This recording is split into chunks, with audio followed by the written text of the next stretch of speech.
નમસ્કાર. 24મી મે વિધિવત રીતે ભારતમાં ચોમાસાની શરૂઆત થઈ ગઈ છે. કેરળમાં ચોમાસું બેસી ગયું છે. હવામાન વિભાગે એની અધિકારિક ઘોષણા કરી દીધી છે અને એટલે જ અત્યારે હાલની આ પરિસ્થિતિ કેરળ સહિતનો વિસ્તાર, અહીંયા જે ખૂબ બધું વાતાવરણ તમને વાદળછાયું દેખાતું હશે, બહુ જ બધા વાદળ દેખાઈ રહ્યા છે.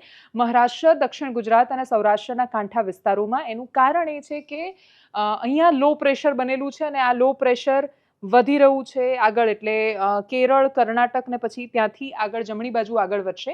એ લો પ્રેશર ડિપ્રેશનમાં ફેરવાઈ ગયું છે એટલે ખૂબ વધારે વરસાદ લઈને આવી રહ્યું છે. દેશના ખૂબ બધા હિસ્સાઓમાં અને વિસ્તારોમાં વરસાદ વરસશે. એક ટેકનિકલ વાત એ સમજવી બહુ જરૂરી છે કે ચોમાસું એટલે વરસાદ તો કેટલાય દિવસોથી કેરળમાં, કર્ણાટકમાં, ગોવામાં, મુંબઈમાં, મહારાષ્ટ્રના અલગ અલગ હિસ્સામાં, રત્નાગીરીમાં વરસી રહ્યો છે. ગુજરાતના દક્ષિણ ગુજરાતમાં તો આજથી 15 દિવસ પહેલા ડાંગમાં એટલો બધો વરસાદ પડ્યો કે ચોમાસામાં જે ભાજી ઉગતી હોય છે એ ત્યાં ઉગી ગઈ અને લોકોને ખૂબ આશ્ચર્ય થયું કે ભાઈ ભર ઉનાળે ચોમાસામાં જોવા મળે એવી ઔષધિઓ ઉગી ગઈ છે. એની ચિંતા કરી અને છતાંય શું કામ 24મી મે હવામાન વિભાગે એવું કહ્યું કે આપણે ત્યાં અધિકારિક રીતે ચોમાસાની શરૂઆત થઈ છે. તેનું કારણ કેરળ અને લક્ષદ્વીપમાં 60 આપણા હવામાનના સેન્ટર આવેલા છે ને એમાંથી ઓછામાં ઓછા 14% સ્ટેશન પર 2 દિવસ સુધી સતત એ મિલીમીટર એની મર્યાદા જે હવામાન વિભાગે નક્કી કરેલી છે. IMDએ જે નિયત માપદંડો નક્કી કરેલા છે કે સતત 2 દિવસ સુધી આટલા વરસાદ પડવો જોઈએ, આટલું પ્રેશર હોવું જોઈએ હવામાં, આ પ્રકારે પવનની દિશા, ગતિ અને સ્થિતિ હોવી જોઈએ, એ બધા માપદંડો પૂરા થાય એના બીજા દિવસે કેરળમાં ચોમાસાની શરૂઆત એ રીતે જાહેરાત કરાતી હોય છે. તો હવામાન વિભાગે 10 મે પછી એ માપવાનું શરૂ કરે. 10 મે પહેલાં જે પણ હોય એને એ સતત 2 દિવસ સુધી વરસાદ પડે તો પણ એને માવઠું જ કહેતા હોય છે અને ચોમાસામાં ગણતા નથી.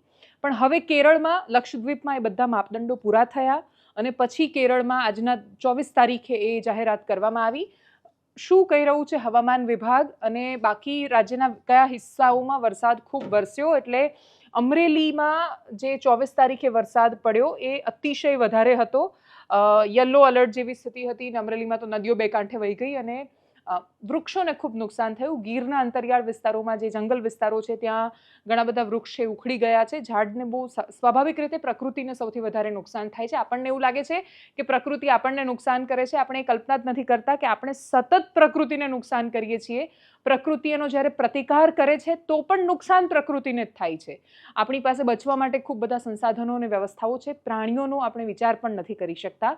એટલે ઉમાશંકર જોશી આપણને કહીને ગયા કે વિશાળે જગ વિસ્તારે નથી એક જ માનવી, પશુ છે, પંખી છે, ફૂલો ને વનસ્પતિ, પણ માણસને એવું યાદ નથી રહેતું કે બીજા પણ અસ્તિત્વો છે. અમરેલી, ભાવનગર, બોટાદ, જુનાગઢ, ગીર સોમનાથ, સુરત, નર્મદા, ડાંગ, તાપી, નવસારી, વલસાડ, પંચમહાલ અને દાહોદ અને પાટણ, આટલા વિસ્તારોમાં નોંધપાત્ર વરસાદ નોંધાયો હતો. એક્સ્ટ્રીમલી હેવી રેનફોલ 204 mm કરતાં વધારે નોંધાયો હોય એવી સ્થિતિ સામે નથી આવી. પણ આ સ્થિતિ છે. એ સિવાય આવનારા દિવસોમાં જે સાયક્લોનની સંભાવના હતી એ તો ટળી ગઈ છે અને તમને અહીંયા દેખાતું પણ હશે કે કર્ણાટક, મહારાષ્ટ્રથી અંદરની બાજુ, જમણી બાજુ, ભારતના અંદરના હિસ્સાઓમાં એ સિસ્ટમ આગળ વધી ગઈ છે. એટલે અહીંયા એ ડીપ ડિપ્રેશન છે એ પહોંચ્યું છે. ડીપ ડિપ્રેશન જ્યારે અહીંયા પહોંચે તો સ્વાભાવિક રીતે ખૂબ વધારે વરસાદ લઈને આવે. આ શનિવારે સાંજની પરિસ્થિતિ છે. રવિવારે સવારની પરિસ્થિતિ પ્રમાણે પણ મુંબઈની આજુબાજુ ખૂબ વધારે વરસાદની સંભાવના છે. જે ડીપ ડિપ્રેશન છે એ અહીંયા છે, મહારાષ્ટ્ર, સતારા, સોલાપુરની વચ્ચેના વિસ્તારોમાં. પુણે, મુંબઈ, રત્નાગીરી, પણજી, ગોવા જવાનું હોય તો બહુ વિચારજો, કેમ કે ગોવાવાળા તો અત્યારે પૂરમાં ફસાયેલા છે. ખૂબ વધારે વરસાદ વરસી રહ્યો છે. દક્ષિણ ગુજરાતના હિસ્સાઓમાં વધારે વરસાદની રવિવારે પણ સંભાવના છે. આવનારા દિવસોમાં પણ ત્યાં અલર્ટ આપવામાં આવ્યું છે કે વરસાદ છે ત્યાં પણ અસર કરશે.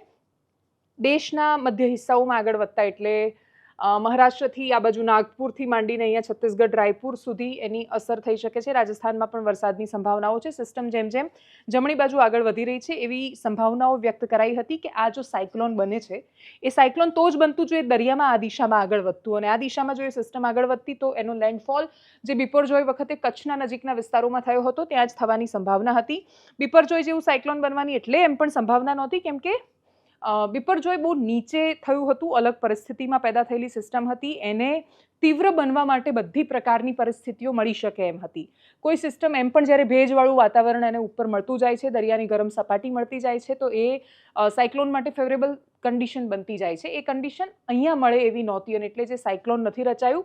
હવામાન વિભાગ સરપ્રાઇઝિંગલી મોટાભાગના મોડેલ કહી રહ્યા હતા કે સાયક્લોન બનશે, શક્તિ આવશે. માત્ર હવામાન વિભાગે ના પાડી હતી કે સાયક્લોન બનવાની સંભાવનાઓ બહુ જ ઓછી છે અને એમણે જે કહ્યું એ પ્રકારે થયું છે.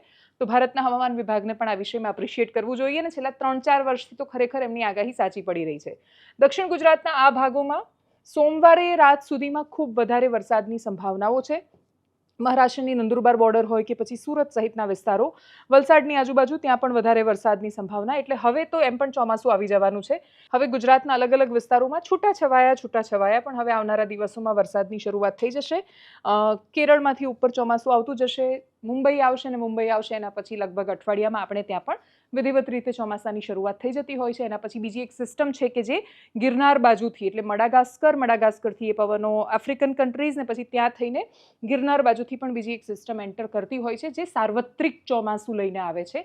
આખા રાજ્યમાં એક સાથે 33 જિલ્લાઓમાં વરસાદની શરૂઆત થઈ જતી હોય છે.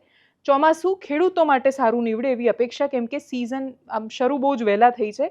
હવે વહેલું થયેલું ચોમાસું સારું નીવડે અને ખેડૂતોને એનો ફાયદો થાય એવી અપેક્ષા. નમસ્કાર.